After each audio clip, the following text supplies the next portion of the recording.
Hello बच्चों, आज का जो हमारा टॉपिक है वो है रेशनलाइजेशन। तो सबसे पहले आपको रेशनलाइजेशन जानना होगा कि रेशनलाइजेशन होता क्या है। तो चलिए शुरू करते हैं। जैसे कि 1/√2 कोई एक नंबर है, तो इस नंबर को वैसे तो आप रेशनल बोलते हैं इसको, और ये एक इरेशनल है। तो जब डिनोमिनेटर हमारा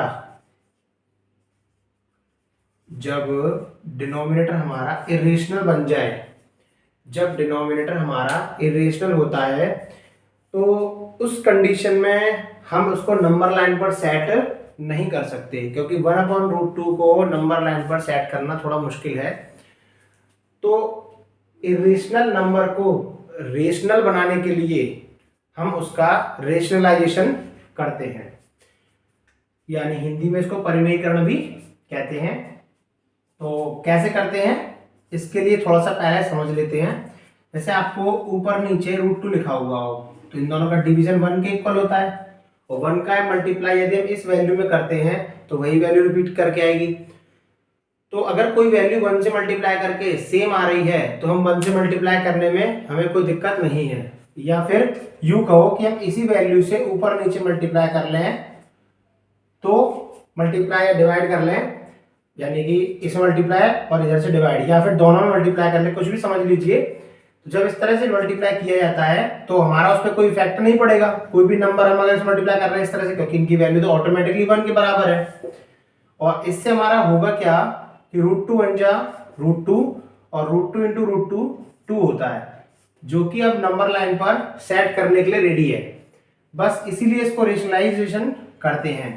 इसी प्रक्रिया को हम क्या कहते हैं, रेशनलाइजेशन। रेशनलाइजेशन कहते हैं। तो समझ में आया आपको। अभी हम इसके रिगार्डिंग और भी सवाल करते हैं।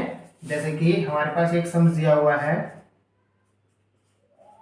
तो फिर वही प्रोसेस हम ऊपर नीचे √2 माइनस √3 से मल्टीप्लाई करेंगे तो हमें कोई इफेक्ट नहीं पड़ेगा, क्योंकि इन दोनों का डिवीजन 1 के इक्वल है। लेकिन इससे होगा ये कि ये वैल्यू हमें, यानी कि डिनोमिनेटर हमें एक रेशनल नंबर मिल जाएगा, और जब डिनोमिनेटर रेशनल नंबर में होता है तो हम इजीली उसको नंबर लाइन पर सेट कर सकते हैं। तो √2 माइनस √3 का अगर 1 में मल्टीप्लाई करेंगे तो वही वैल्यू लौट कर आएगी। अब इसके दो तरीके हैं, तो पहले मैं आपको एक सिंपल तरीका समझा देता हूं, क्योंकि एक आइडेंटिटी होती है हमारे पास a plus b a minus b, जिसको हम a² माइनस बी स्क्वायर भी लिख सकते हैं। तो यहां पर आप देख सकते हैं a plus b a minus b, यानी कि हम इसको a² माइनस बी स्क्वायर भी लिख सकते हैं। a² माइनस बी स्क्वायर लिखने पे √2 का स्क्वायर हमारा हो जाएगा 2, और √3 का स्क्वायर हो जाएगा हमारा 3, जो कि अगले स्टेप में कुछ ऐसे बचेगा। अगर नीचे -1 आ रहा है तो उस -1 का मल्टीप्लाई ऊपर कर देते हैं, तो ऊपर मल्टीप्लाई करते ये हो जाएगा माइनस का और ये हो जाएगा प्लस का, या फिर इसको हम ऐसे भी लिख सकते हैं। तो फाइनल आंसर हमारा ये बनेगा। एक तरीका और भी है, यदि आप आइडेंटिटी भूल जाते हैं तो आप सिंपल मल्टीप्लाई करके भी इसको सॉल्व कर सकते हैं। तो पहले √2 का इन दोनों मल्टीप्लाई, उसके लिए रूट बाहर और ये वैल्यूज अंदर, फिर प्लस √3 बाहर और √2 माइनस √3 अंदर।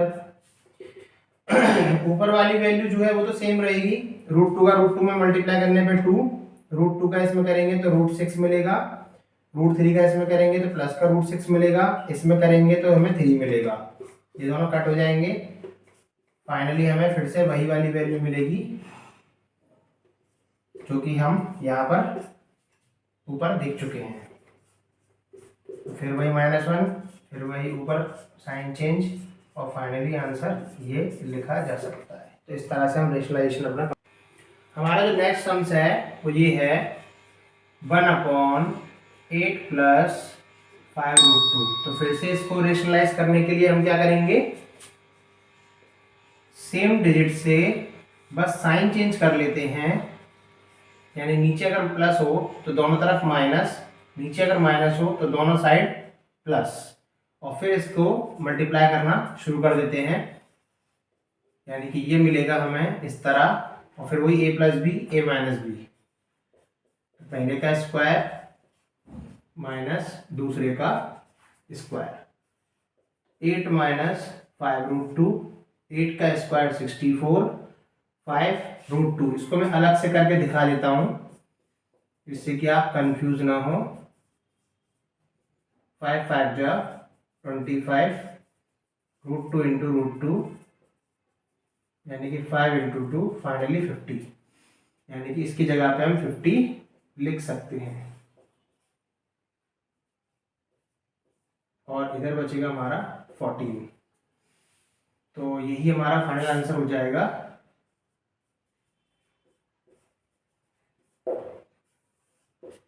तो इस तरह से हमने एक रेशनलाइजेशन का सम्स और कर लिया। एक और सम्स करते हैं जो कि हमारा आपकी RS अग्रवाल की बुक में भी दिया हुआ है, आप देख सकते हैं। 6/√6 प्लस √2, 6/√6 प्लस √2, और इसको भी कर सकते हैं हम इस तरह से। तो फिर से वही प्रोसेस, 6 का मल्टीप्लाई दोनों में करना है, या फिर आप इसको ऐसे भी लिख के छोड़ सकते हैं। ऐसा क्यों करवाया मैंने, ये भी आपको आगे समझ में आएगा। अब a का स्क्वायर माइनस b का स्क्वायर, तो सिंपली ये आ गया हमारे पास, यानी √6 का स्क्वायर हो गया 6, और √2 का स्क्वायर हो गया 2, तो 6√6 माइनस √2 अपॉन, ये दोनों में से बचा 4। अब इसको और सिंपली कर सकते हैं, तो फाइनली हम पे जो बचेगा वो ये आएगा 6√6 माइनस √2, इसको हम सिंप्लीफाई करते हैं 2 के टेबल से, 2 3 जा और 2 2 जा, तो ये हमारा फाइनल आंसर आ जाता है। एक सम्स और कर लेते हैं जो कि माइनस की फॉर्म में मिलेगा हमें, यानी कि अब हम थोड़ा सा साइन चेंज कर लेते हैं ताकि हमें ये पता चल जाए कि हम और डिजिट अगर मिलते हैं तो कैसे करते हैं। तो फिर से वही प्रक्रिया, 2 का मल्टीप्लाई दोनों में किया जाएगा, या फिर ऐसे बाहर लिख के छोड़ देते हैं। अब a minus b a plus b, again a का स्क्वायर माइनस b का स्क्वायर, ये हो गया हमारा इस तरह, और √3 का स्क्वायर होता है हमारा 3, और √5 का स्क्वायर होता है 5। तो ये जो है हमारा इस तरह बनेगा, ये हो गया -2, 2 से इसमें डिवाइड लगाएंगे तो बचेगा हमारे पास -1, और -1 है तो मल्टीप्लाई अंदर करके भी ऐसे भी लिख सकते हैं। तो ये हमारा फाइनल आंसर हो जाएगा। अब एक क्वेश्चन और करते हैं, 6 माइनस 4√3 और 6 प्लस 4√3। अब थोड़ा सा ये चेंज हुआ है आपका कॉन्सेप्ट। तो अब इसमें बात ये आती है कि हम इसको रेशनलाइज करेंगे, तो उसके लिए हमें क्या करना होगा, तो करके देख लेते हैं, अभी मालूम पड़ जाएगा। ये माइनस प्लस है तो इसको ऊपर नीचे माइनस की वैल्यू से मल्टीप्लाई कर लेते हैं, तो ये दोनों सेम है।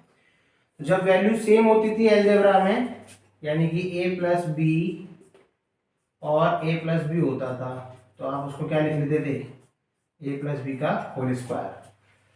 यहाँ पर a माइनस बी है और a माइनस बी है, क्योंकि ये a है ये b है, यानी कि हम इन दोनों को हम a मान सकते हैं और इन दोनों को हम b मान सकते हैं। तो वही a माइनस बी का होल स्क्वायर, या डायरेक्ट लिख देता हूँ मैं 6 माइनस 4√3 का होल स्क्वायर, और यहाँ पर वही आइडेंटिटी लग जाएगी, कौन सी, a plus b a minus b. A plus b a minus b हमारा क्या होता है, a square minus b square होता है। तो यहाँ पर वही, ये दोनों a और ये दोनों b, तो a का स्क्वायर माइनस b का स्क्वायर, इसका आइडेंटिटी खोल दीजिए। तो इसकी जो आइडेंटिटी होती है वो मैं यहाँ लिख देता हूँ ताकि आप उसको याद भी कर सकें। तो A square plus B square minus 2ab। तो यहाँ पर इस आइडेंटिटी को लगाएंगे। ए हमारा हो गया 6 और बी हमारा हो गया 4√3 माइनस 2 का 2 जो फॉर्मूले में है। फिर अगेन ये 6 और ये 4√3, ये ए का स्क्वायर हो गया 36। फिर से 4√3 का जो स्क्वायर जैसे मैंने ये निकाल के दिखाया था ऐसे मैं फिर से इसको निकाल के दिखा देता हूँ। 4 4 जा, पहले डिजिट डिजिट का इंटू करते हैं फिर रूट रूट का इंटू करते हैं। तो उसके लिए आप इसको लिख लो तो ज़्यादा आसान रहेगा। तो 16 × 3 यानी कि 48। तो फाइनली जो हमें मिला वो मिल गया 48। अब 6 का स्क्वायर क्या होता है 36 प्लस 4√3 का स्क्वायर अभी भी आपने निकाला 48, यहाँ पे लिख दीजिए माइनस 2 6 जा 12, 12 4 जा 48 अपॉन इनको माइनस कर लो। 8 में 6 गए 2, 4 में 3 गए 1, बड़ा डिजिट माइनस का है तो माइनस का साइन आएगा। आगे बढ़ते हैं, इनको प्लस कर लीजिए 84 माइनस 48, इन दोनों में से 12 कॉमन निकल रहा है तो ये बच रहा है हमारा और नीचे -12 कट जाएगा, माइनस बचेगा तो माइनस ऊपर शिफ्ट हो जाता है, माइनस ऊपर शिफ्ट होते ही ये माइनस का हो जाएगा और ये प्लस का हो जाएगा। इसको हम ये भी देख सकते हैं, ये हमारा